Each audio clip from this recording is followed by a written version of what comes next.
दोस्तों नमस्कार। आपके सामने डॉक्टर राम बालक यादव शास्त्री जी, जो विद्यापीठ के पूर्व छात्र संघ के महामंत्री भी रह चुके हैं और एक ओजस्वी वक्ता भी हैं। आज इनसे हम चुनाव के बारे में कुछ जानकारी लेते हैं, बनारस में जो हुआ है। तो शास्त्री जी, ये बताइए आज के चुनाव के बारे में आप क्या कहना चाह रहे हैं?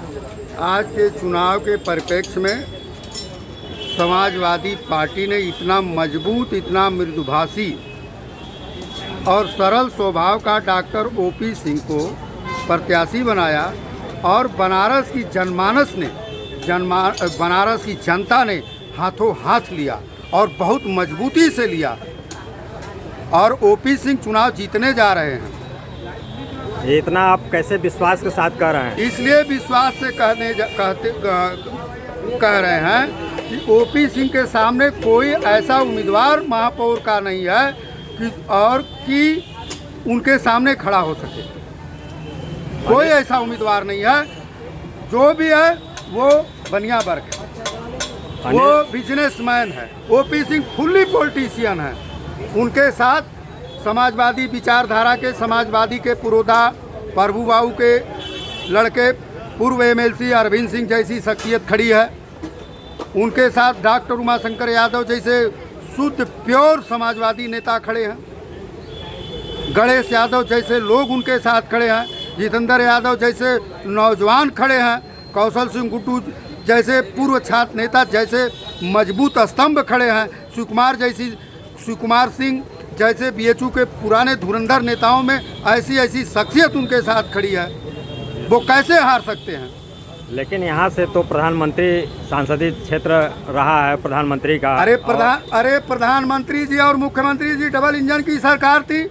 यहीं पर चुनाव दक्षिणी का लड़ रहा था, जिसके नाम पर विश्व में इन्होंने डंका बजा रहे हैं कि मैंने कॉरिडोर बनाया, हमने ये बनाया, वो बनाया। पूरे विश्व में बाबा विश्वनाथ को इन्होंने फैलाया। लेकिन एक मामूली सा विद्यार्थी नेता किशन दीक्षित ने यहीं दक्षिणी में चुनौती दे दिया और चुनाव जीत गया। लेकिन यहाँ कोई भाजपा का नेता ये नहीं कहने को तैयार था कि 20,000, 50,000, 40,000 से नीलकंठ तिवारी चुनाव जीतेंगे। लेकिन उसने हाशिए पर खड़ा कर दिया। तो मैं कैसे मान जाऊं कि दक्षिणी में जो है समाजवादी पार्टी मजबूती से खड़ा होकर के चुनाव नहीं जीत रही है। और दक्षिणी मेन जो है महापौर के चुनाव में महत्वपूर्ण जो है भूमिका दक्षिणी ही निभाएगा। कितने मुस्लिम हैं उसमें? मुस्लिम कितने? 1,60,000। 1,10,000, ठीक है। 1,10,000 मान लीजिए। 50% अगर वोट पड़ा तो 55,000 वोट तो वही हो गया। कितने हजार से आप जीत रहे हैं? कितने हजार से? मैं हजार की बात नहीं कर रहा हूँ, लेकिन मैं चुनाव जीत रहा हूँ। मैं भाजपा का नहीं हूँ, मैं सोशल वर्कर हूँ और पक्का समाजवादी हूँ। मैं हवा में नहीं उड़ता। लेकिन मैं ये जानता हूँ कि ओपी सिंह टक्कर दे रहे हैं और चुनाव जीतेंगे। और अगर भाजपा का कोई एक मजबूत नेता ये कह दे कि मैं 1 लाख 1.5 लाख से जीत रहा हूँ, वो मुझसे कह दे। तो बगल में भाजपा का बूथ है, आप वहाँ जाइए उनसे। नहीं, भाजपा के लोग आके मुझसे कहें, मैं क्यों जाऊँ उनके पास? मैं भाजपा के पास क्यों जाऊँ? मैं भाजपा कार्यकर्ता हूँ।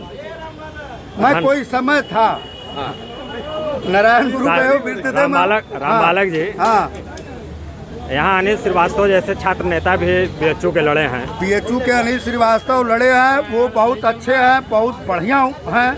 बीएचयू के वो पूर्व छात्र संघ के महामंत्री रहे, बीएचयू के छात्र संघ के अध्यक्ष रहे। उन पर कोई दाग नहीं है। लेकिन आज के डेट में कांग्रेस पार्टी का कोई संगठन बनारस में मजबूत स्थिति में नहीं है। नहीं तो अनिल श्रीवास्तव से बेटर कोई कैंडिडेट नहीं था। आपका प्रत्याशी कितने वोटों से जीतेगा, इसके बारे में आप कुछ कहेंगे? मेरा प्रत्याशी चुनाव जीतेगा। मैं भाजपा और कांग्रेस का आदमी नहीं हूं कि मैं कह दूं कि मैं भाजपा 1.5 लाख से जीत रही है, कांग्रेस 3 लाख से जीत रही। मैं वो व्यक्ति नहीं हूं। मैं ये जानता हूं कि मेरा उम्मीदवार डॉक्टर ओपी सिंह चुनाव जीत रहे हैं। मैं इतना जानता हूं। धन्यवाद शास्त्री जी।